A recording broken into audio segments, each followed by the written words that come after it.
आपने कभी ध्यान दिया है, जब हम किसी चीज को बहुत ज्यादा कसकर पकड़ लेते हैं तो हमारे हाथ में क्या होता है? मान लीजिए आपने अपनी मुट्ठी में एक पतली सी रस्सी को पूरे जोर से जकड़ लिया।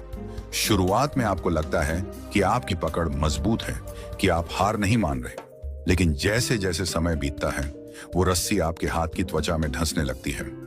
धीरे धीरे वहां दर्द होता है और फिर खून रिसने लगता है। अब सोचिए, वो रस्सी आपको बांधकर तो नहीं रखी थी, उसे आपने ही पकड़ा हुआ था। तो जरा खुद से पूछिए, क्या पकड़ना ताकत थी या छोड़ना?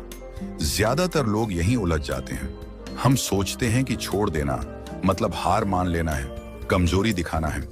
हमें लगता है कि अगर हमने पकड़ छोड़ी तो लोग कहेंगे कि तुम में दम नहीं था, तुम टिक नहीं पाए। लेकिन सच्चाई ठीक उलटी है। असली ताकत पकड़ने में नहीं बल्कि छोड़ने में है, क्योंकि पकड़ हमें बांधती है और छोड़ना हमें आजाद करता है। जिंदगी में हम सब किसी न किसी चीज को ऐसे पकड़ कर बैठे हैं जैसे वो हमारी पहचान हो, जैसे उसके बिना हम अधूरे हो जाएंगे। कोई पुराने रिश्ते की यादों को पकड़कर बैठा है, कोई नौकरी या करियर की असफलता को, कोई अपमान, कोई गुस्सा, तो कोई बीती हुई गलती को। और धीरे धीरे वही पकड़ हमारे दिल दिमाग पर बोझ बन जाती है।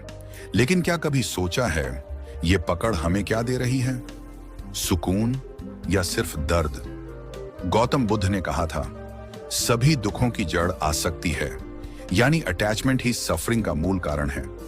जब हम किसी चीज, किसी इंसान, किसी परिस्थिति से चिपक कर बैठ जाते हैं तो हम खुद को ही जकड़ लेते हैं।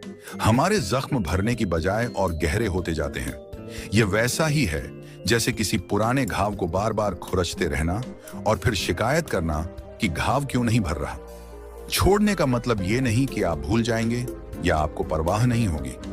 छोड़ने का मतलब है उस बोझ को अपने कंधों से उतार देना जो अब आपकी यात्रा को धीमा कर रहा है।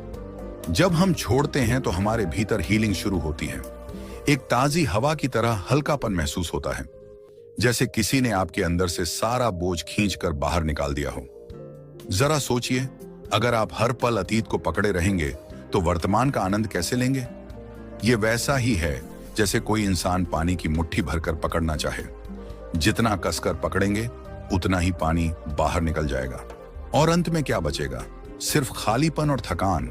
लेकिन अगर वही हाथ खोल दें तो ताजगी से भरी बूंदें हथेलियों पर टिक जाएंगी। यही है छोड़ने की कला। अब सवाल ये उठता है, हम पकड़ते क्यों हैं? क्योंकि हमें डर लगता है। डर कि अगर हमने छोड़ा तो हम अकेले हो जाएंगे। डर कि अगर छोड़ा तो हमारे पास कुछ नहीं बचेगा। लेकिन सच्चाई ये है कि छोड़ने के बाद ही नया कुछ आता है। पुराने पत्ते झड़ते हैं, तभी पेड़ पर नई कोंपलें उगती हैं। किसान पुराने बीज जमीन में गाड़ देता है, तभी नई फसल जन्म लेती है। अगर किसान पुराने बीजों को ही मुट्ठी में कसकर पकड़कर बैठा रहे तो क्या कभी फसल होगी? यही जीवन का नियम है। जब तक आप पुराने को पकड़े रहेंगे, नए के लिए जगह ही कहां बनेगी। बुद्ध ने कहा था कि पकड़ना मतलब दुख को आमंत्रित करना है। ये पकड़ हमें धीरे धीरे खोखला करती है। लेकिन छोड़ना मतलब खुद को मुक्त करना है। ये वैसा ही है जैसे किसी कैदी को सालों बाद जेल की सलाखों से बाहर खुली हवा में कदम रखने का मौका मिले।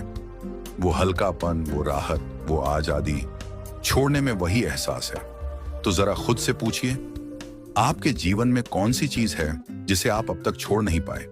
क्या वो कोई इंसान है, कोई दर्दनाक याद, कोई गलती, कोई रिश्ता जो कब का खत्म हो चुका है लेकिन आप उसे अब भी ढो रहे हैं?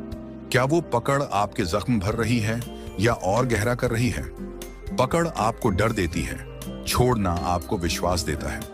पकड़ आपके भीतर बेचैनी भरती है, छोड़ना आपके भीतर शांति लाता है। पकड़ आपको अतीत में बांधती है, छोड़ना आपको भविष्य की ओर खोलता है। इसलिए याद रखिए, पकड़ कैद करती है, छोड़ना मुक्त करता है।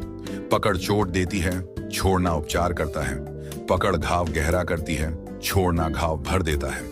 और सबसे जरूरी, पकड़ आपको कमजोर बनाती है, छोड़ना आपको मजबूत करता है। तो अगली बार जब आपको लगे कि छोड़ना कमजोरी है, तो इस रस्सी का उदाहरण याद करिए। जिसने पकड़ा उसके हाथ से खून निकला, जिसने छोड़ा वही बचा।